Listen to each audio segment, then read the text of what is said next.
better not show me on your. I'm the most famous nigga in Japan. I'm the most famous. 현재 온라인상에서는 소말리를 황금 고블린이라 부르며 그를 응징하려는 움직임이 계속해서 이어지고 있는데요. 이런 별명이 붙게 된 이유는 게임에서 강력하지는 않지만 처치했을 때 좋은 아이템을 떨어뜨리는 몬스터처럼 소말리를 정에 구현하거나 참교육하는 콘텐츠의 조회수가 매우 높게 나오기 때문이라고 합니다. 실제로 유튜브에서는 조니 소말리 참교육, 조니 소말리 사냥 등의 키워드로 검색만 해도 그가 참교육당하는 영상들이 끊임없이 업로드되고 있는 상황인데요. UDT 출신 한국인이 소말리의 도를 넘어선 행태들을 보다 못해 나선 이후 전국 각지에서 이른바 황금 고블린 사냥에 나서면서 소말리 관련 콘텐츠들이 폭발적으로 늘어나고 있습니다. 특히나 최근에는 소말리가 중국의 딥페이크 기술까지 동원해 한국 여성들의 얼굴을 무단으로 사용하고 조롱하는 등 그 행태가 더욱 도를 넘어섰다는 점이 알려지면서 더 많은 한국인들의 공분을 사고 있는데요. 현재는 삭제된 소말리의 유튜브 채널에서는 이런 불법적인 콘텐츠들이 버젓이 송출됐었고 마약과 범죄 연루 혐의까지 더해져 경찰이 수사에 착수, 출국 정지 조치까지 내린 상태입니다. 더욱 충격적인 사실은 소말리의 이런 기행이 비단 한국에서만 있었던 게 아니라는 점인데요. 얼마 전 일본에서 그에게 심각한 피해를 입었던 한 여성이 최근 한국에서 겪은 경험을 SNS에 상세히 기록했고 이 글이 전 세계적으로 뜨거운 화제가 되고 있는 상황입니다. 그렇다면 지금부터 이 여성이 작성한 글을 함께 알아보러 가실까요? 안녕하세요. 도쿄에서 라이브 스트리머로 활동하고 있는 사쿠라입니다. 지난 2년 동안 게임 방송과 일상 브이로그를 주로 하면서 40만 명의 팔로워를 모았는데요. 최근 한국에서 겪은 충격적인 경험을 여러분과 나누고 싶어서 이렇게 글을 쓰게 되었어요. 저는 평소에 게임 방송을 하면서 일본 내 트렌드에 굉장히 민감한 편이에요. 최근 일본에서는 한국의 패션과 메이크업이 대세가 되었죠. 처음에는 저도 이런 현상이 이해가 안 됐어요. 하지만 주변 친구들이 하나둘씩 한국 화장품과 패션에 매료되는 걸 보면서 저도 자연스럽게 관심을 갖게 됐어요. 한국에 대해 공부하면서 알게 된 건데 한국은 정말 트렌드에 빠르고 새로운 걸 받아들이는 속도가 굉장히 빨라요. 그래서 저도 방송에서 한국 트렌드를 다루기 시작했고 틈틈이 한국어도 배우게 됐죠. 마침 이번에 방송 일정에 여유가 생겨서 서울 여행을 계획하게 됐어요. 친구들이 한국의 쇼핑이 대단하다고 입이 마르도록 칭찬했거든요. 특히 홍대에 가면 저렴한 가격에 퀄리티 좋은 옷과 화장품을 살 수 있다고 해서 기대가 컸어요. 그래서 저는 설레는 마음으로 인천공항행 비행기에 올랐어요. 비행기 안에서도 계속 한국어 공부를 했답니다. 안녕하세요. 감사합니다. 같은 기본적인 인사말은 할 수 있게 되었지만 아직 긴 대화는 힘들더라고요. 숙소에 짐을 풀자마자 홍대로 향했어요. 지하철을 타고 가는 동안에도 심장이 두근거렸죠. 평소에 영상으로만 보던 곳을 직접 가볼 생각을 하니 너무 설렜거든요. 홍대 입구역에 도착해서 지하철에서 내리는데 역에서부터 젊은이들의 활기찬 에너지가 느껴졌어요. 그렇게 쇼핑에 푹 빠져있던 저는 친구들이 추천해준 덕수궁 돌담길을 가봐야겠다고 생각했어요. 그래서 홍대에서 가는 길을 알아보니 지하철을 타고도 쉽게 갈 수 있지 않겠어요? 덕수궁 돌담길에 도착하자마자 왜 친구들이 그토록 이곳을 추천했는지 단번에 알 수 있었어요. 고즈넉한 돌담과 현대적인 건물들이 어우러진 풍경이 너무 아름다웠거든요. 특히 노란 은행잎이 떨어진 길을 걷는데 마치 영화 속 한 장면 같았어요. 돌담을 따라 걸으면서 생각했어요. 어떻게 이렇게 평범한 길도 이토록 아름답게 만들 수 있을까? 일본의 거리들도 예쁘지만 이런 운치 있는 멋은 또 색다르더라고요. 30분 정도 걸었을까요? 슬슬 다리도 아파지기도 했고 배도 고파지더라고요. 주변 맛집을 검색하다가 문득 알게 된 게 있는데요. 바로 이 근처에 평화의 소녀상이 있다는 거였어요. 사실 한국에 오기 전에 한국의 역사에 대해 잠깐이나마 알아봤었는데 알아볼수록 이 부분은 일본인으로서 많이 부끄럽고 마음이 아프더라고요. 저는 일본이 저지른 잘못된 역사에 대해서 부끄러웠지만 그래도 피하지 않고 직접 가서 사과의 마음을 전하고 싶었어요. 지도를 보면서 소녀상으로 가는 길을 찾고 있는데 멀리서 시끄러운 음악 소리가 들렸어요. 처음에는 근처 가게에서 나오는 소리라고 생각했죠. 하지만 소녀상 쪽으로 걸어갈수록 음악 소리가 점점 커졌고 뭔가 이상한 느낌이 들기 시작했어요. 그리고 마침내 소녀상이 보이는 곳에 도착했을 때 저는 그 자리에서 얼어붙고 말았어요. 소녀상 앞에서 한흑인 남자가 정확히 말하면 거의 발가벗은 상태로 춤을 추고 있었거든요. 순간 온몸에 소름이 돋았어요. 그 사람이 누군지 알았기 때문이죠. 그는 바로 조니 소말리였어요. 제가 그를 한눈에 알아본 이유가 따로 있는데 그건 제가 이따가 좀 더 자세히 말씀드릴게요. 아무튼 저는 그때 못 볼 꼴을 보여주고 있는 소말리를 아무도 제지하지 못할 거라고 생각했어요. 왜냐하면 이전에 소말리가 일본에 왔을 때 일본 사람 그 누구도 소말리한테 뭐라 하지 못했었거든요. 그래서 한국도 크게 다르진 않을 거라고 생각했어요. 그런데 그때 놀라운 일이 벌어졌어요. 주변에 있던 한국인들이 하나둘씩 모여들더니 소말리에게 그만하라고 말하기 시작하는 거 아니겠어요? 처음에는 소말리가 그 말들을 계속 무시하면서 오히려 더 과격하게 춤을 추었죠. 그러자 한 중년 남성이 삿대질하면서 소리를 지르기 시작했어요. 제가 아는 한국어로는 정확히 무슨 말인지 알아들을 수는 없었지만 그분의 목소리에서 분노가 느껴졌어요. 제 추측상 욕을 하는 것 같기도 했고 상황이 점점 심각해지고 있었죠.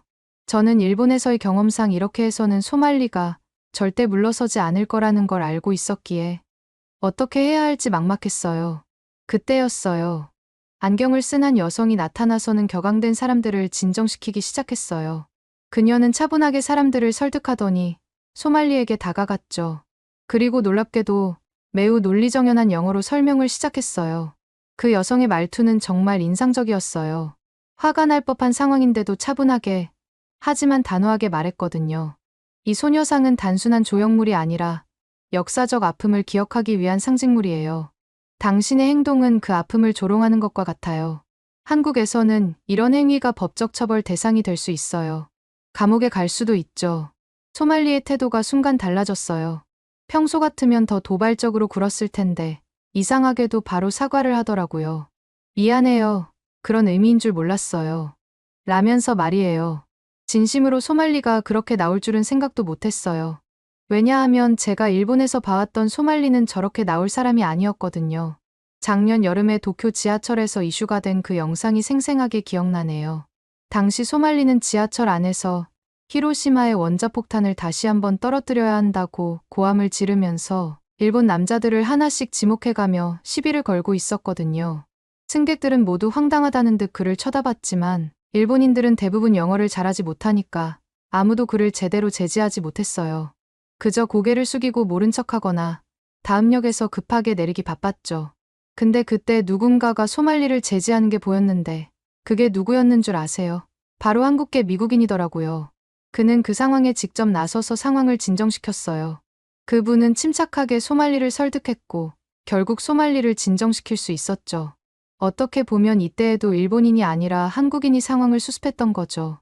생각해보면 소녀상 앞에서 소말리를 진정시키는 안경 쓴 여성분이랑 똑같다는 생각이 들더라고요. 하지만 그게 끝이 아니었어요. 소말리는 그 후로 도쿄 곳곳에서 악행을 저지르기 시작했어요. 공공장소에서 일본을 비하하는 노래를 크게 틀고 여고생들을 따라다니면서 음란한 소리를 재생하고 정말 끔찍했어요. 경찰에 신고를 해도 소용이 없었죠. 소말리는 일본인들이 보통 영어를 못한다는 걸 노리고 일부러 영어로만 대화를 하니까 영어를 잘 못하는 도쿄 경찰들은 제대로 된 조치를 취하지 못했어요. 이쯤 돼서 생각해보면 소말리는 한국인만 제지할 수 있는 게 아닐까 하는 생각까지 드네요.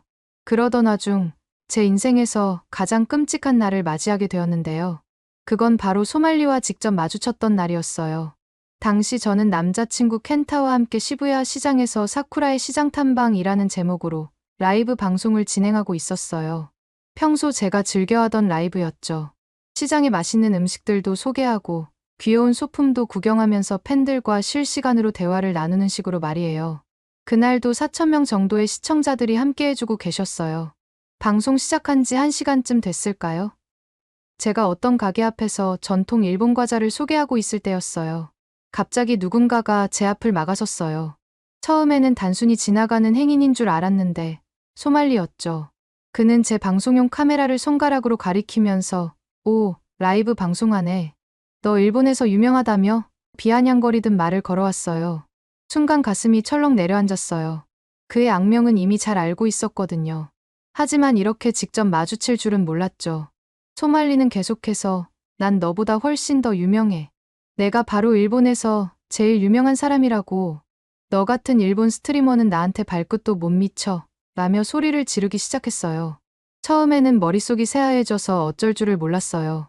그때 제 옆에는 1년 넘게 사귀어온 남자친구 켄타가 있었는데 켄타도 아무것도 하지 못했거든요. 사실 그때의 켄타를 떠올리면 아직도 가슴 한켠이 답답한데요. 소말리보다 훨씬 더 큰 키의 체육관도 다니는 사람이었는데도 그날만큼은 마치 작은 쥐처럼 움츠러든 채 서 있더군요. 처음에는 그가 뭔가 계획이라도 있어서 침착하게 상황을 지켜보고 있는 건가 했어요. 하지만 곧 그의 얼굴이 하얗게 질려 있는 것을 발견했죠. 켄타의 손이 떨리고 있었어요. 그것도 아주 심하게요. 평소엔 늘 당당하게 걸어다니고 제가 무거운 장비를 들 때면 남자친구가 있는데 어떻게 여자가 이런 걸 들고 다녀? 라며 늠름하게 대신 들어주던 사람인데 정작 진짜 제가 도움이 필요한 순간에는 그저 벽처럼 서 있기만 하더라고요.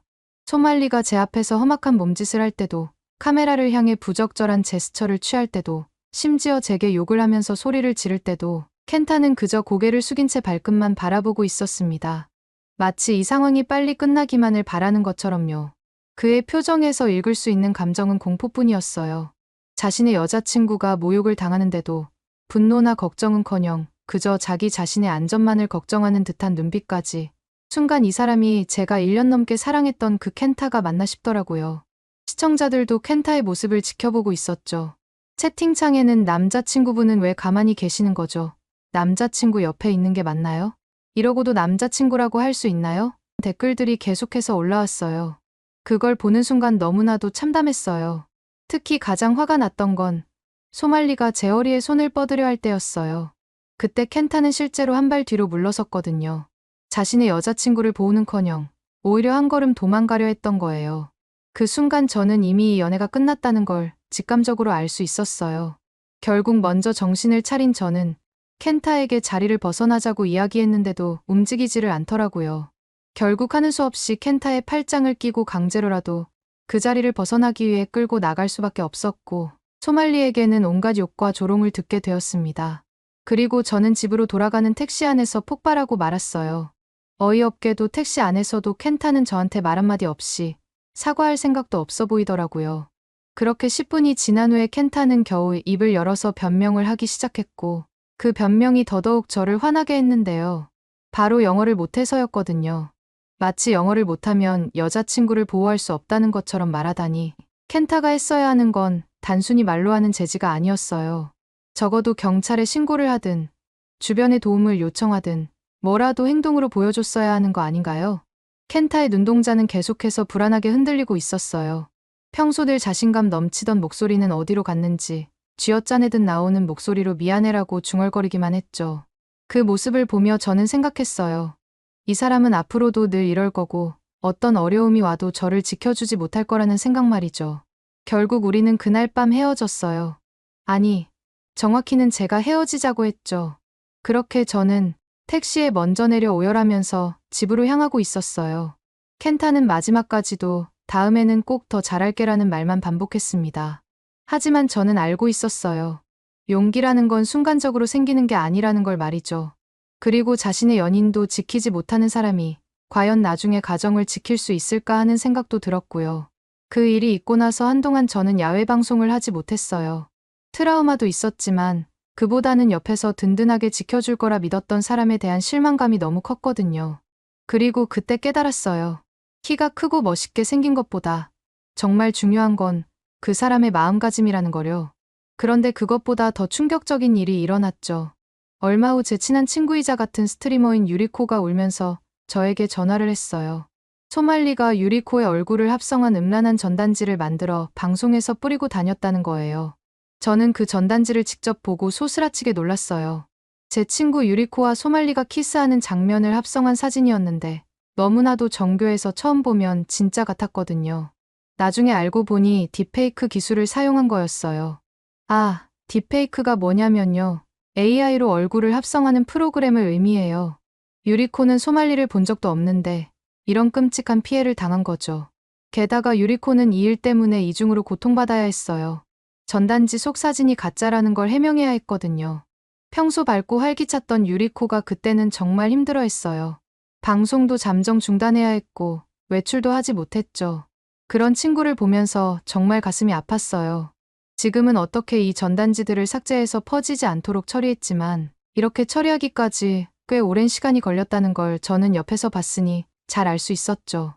하지만 더 화가 났던 건 일본 경찰의 미온적인 태도였어요. 조작된 전단지에 대해서는 언급도 없이 소말리는 결국 한 식당에서 소란을 피워 체포되긴 했지만 고작 20만 엔의 벌금형만 받았거든요. 그것도 내지 않고 잠적해버렸죠. 어떻게 이런 심각한 범죄를 저지른 사람을 이렇게 가볍게 처벌할 수 있는 걸까요? 당시에 저는 일본의 외국인 범죄에 대한 안일한 태도가 정말 이해가 되지 않았답니다. 아무튼 제가 일본에서 이런 일들을 겪었다 보니 소녀상 앞에서 저런 말도 안 되는 짓거리를 벌이고 있는 소말리를 보고 손이 떨릴 정도로 화가 날 수밖에 없었어요. 제가 직접 겪은 트라우마가 떠올랐거든요. 그리고 제 예상대로 소말리는 차분하게 자신을 말리는 여성 앞에서는 사과를 하며 뉘우치는 척을 했지만 역시나 그의 사과는 진심이 아니었어요. 이건 일본에서도 늘 보여왔던 소말리의 전형적인 패턴이었죠. 일본에서도 항상 자신이 불리해지면 거짓 사과를 하고 상황이 지나가면 더 심한 짓을 저지르곤 했거든요. 궁금한 마음에 SNS를 찾아보니 소말리의 한국 내 악행은 이미 도쿄에서의 행패를 뛰어넘은 상태였습니다. 특히 소녀상에서 있었던 일 이후로도 그는 계속해서 소녀상을 찾아가 모욕적인 행동을 이어갔더라고요. 일제강점기를 거론하면서 한국을 조롱하는 발언을 하고 심지어 전범기까지 들고 나타났다고 해요. 독도는 일본 땅이라는 말도 했다던데 솔직히 말씀드리면 저희 또래의 일본인들은 독도가 한국 거라는 걸 인정하는 분위기이다 보니 참 어이가 없었죠. 소말리가 주장하는 모든 내용들이 한국인들이 봤을 때에도 정말 참을 수 없을 수준일 뿐만 아니라 저 같은 일본인이 보더라도 도저히 이해할 수 없는 내용 투성이었습니다. 편의점에서는 일부러 컵라면을 바닥에 쏟아붓고 직원들을 조롱했는데 이건 일본에서 했던 것보다 더 악질적이었어요. 직원이 말리자 오히려 카메라를 들이대며 협박까지 했다고 하더라고요. 지하철에서는 한국어로 된 욕설을 크게 외치고 다녔는데 마치 자신이 한국어 욕설을 얼마나 잘 아는지 자랑하듯 라이브 방송까지 켰다고 해요. 그뿐만이 아니에요. 예를 들어 이태원 참사 현장 근처에서 라이브 방송을 하면서 희생자들을 모욕하는 발언을 서슴지 않았고 그곳에서 춤을 추겠다는 발언까지 했다고 해요. 정말 인간으로서의 최소한의 도덕성마저 상실한 것 같았죠. 그리고 정말 소름 돋았던 건 소말리가 자기를 추종하는 한 팬의 SNS 방송에서 한 발언들이었어요. 한국인들이 공격하는 건 나한테 그저 콘텐츠일 뿐이다. 아시아인이 정말 싫다. 인종 간의 갈등을 일으키고 싶다라는 식의 말들을 서슴지 않고 내뱉었더라고요. 일본에서는 그나마 이 정도까지는 아니었는데 점점 더 극단적으로 변해가는 것 같았습니다. 소말리는 자신을 쫓는 한국인들을 피해 도망 다니면서도 끊임없이 도발을 이어갔는데요. 한 번은 출국한 것처럼 위장하기 위해 인천공항 사진을 올리기도 했죠. 가장 어이없었던 건 소말리와 그의 일당들이 나눈 대화예요. 그들은 한국을 벗어나기 위한 계획을 세우면서 정말 말도 안 되는 아이디어들을 내놓았더라고요. 한국인 고아를 입양해서 악용하자는 발언부터 보트를 빌려 일본이나 대만으로 밀항하자는 이야기까지 말이죠. 이쯤 되니 소말리가 단순한 장난이나 도발을 넘어서 완전히 범죄자의 길을 걷고 있다는 게 확실해 보였죠. 게다가 소말리는 자신을 잡으러 다니는 한국인들을 비웃기라도 하듯이 더욱 대담해졌는데요. 한 번은 동대문 근처에서 라이브 방송을 하면서 한국인들은 일본인들보다 폭력적이고 교육 수준이 낮다는 망언을 서슴지 않고 내뱉었죠. 그러면서 일부러 일본 맥주를 마시며 이게 바로 수준 차이라는 식의 도발적인 행동도 했고요. 정말 어이가 없었던 건 소말리가 자신을 미국 대학에서 경영학을 전공했다면서 우월감을 뽐내는 모습이었어요. 하지만 알고 보니 그는 완전한 미국 시민권자도 아니었고 단순히 영주권자에 불과했다고 하더라고요. 그런데도 마치 자신이 특별한 존재인 양 행세하면서 경찰이 출동할 때마다 미국 여권을 과시하듯 꺼내들었다고 해요. 하지만 소말리가 간과했던 게 하나 있었는데요. 바로 제가 사는 일본과는 다르게 한국의 대응은 차원이 다르다는 거였어요. 우선 한국 네티즌들은 놀라운 정보력을 보여줬습니다. 소말리가 어디에 있는지, 무슨 짓을 하고 다니는지 실시간으로 공유하면서 그를 감시했죠. 심지어 그를 전문적으로 추적하는 크루까지 생겼다는 거 아니겠어요? 더 놀라웠던 건 한국인들이 소말리를 직접적으로 제압하는 모습이었어요. 일본에서는 그저 피하기만 했었는데 한국에서는 달랐죠. 소말리가 문제를 일으킬 때마다 시민들이 나서서 그를 저지했어요. 특히 UDT 출신의 한 시민이 소말리 위치를 파악하자마자 참교육을 시켜줬고 이 장면이 굉장히 화제가 되었더라고요. 아마 이미 많은 분들이 보셨겠죠. 하지만 저는 UDT 시민분도 대단하지만 가장 처음에 소말리에게 주먹을 날렸던 남자분도 정말 대단하다고 생각해요. 아무래도 가장 먼저 그렇게 움직이는 게 쉬운 일은 아니니까요. 사실 이런 소식들을 처음 접했을 때는 어떻게 이렇게 시민들이 직접적으로 나서면서 소말리를 잡으러 다닐 수 있는지 조금 충격적이었어요. 하지만 한국의 특성을 알아보니 곧 이해하게 됐죠. 한국 남성들은 모두 약 2년간 군대에 가서 많은 체력 훈련들과 이런 상황들에 대비한 훈련들을 받고 있었고 군대를 전역한 이후에도 예비군 신분으로 유지하면서 꾸준히 훈련을 받는다는 사실을 알게 되었거든요. 어떻게 보면 한국 사람들은 때론 악질적인 범죄자를 상대할 때는 이런 강력한 대응이 필요할 수도 있겠다는 생각을 했던 거였겠지요.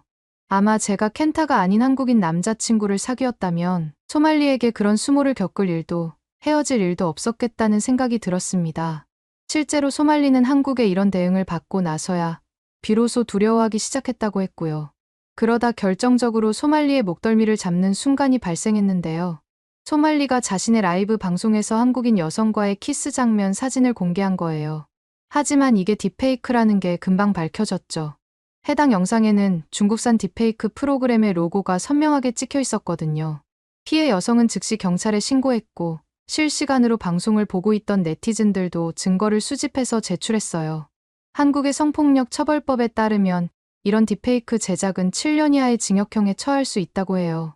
게다가 소말리는 이걸 수천 명이 보는 앞에서 방송했으니 그 죄가 더 무거워지겠죠. 이 사건을 계기로 소말리에 대한 수사가 본격화됐어요.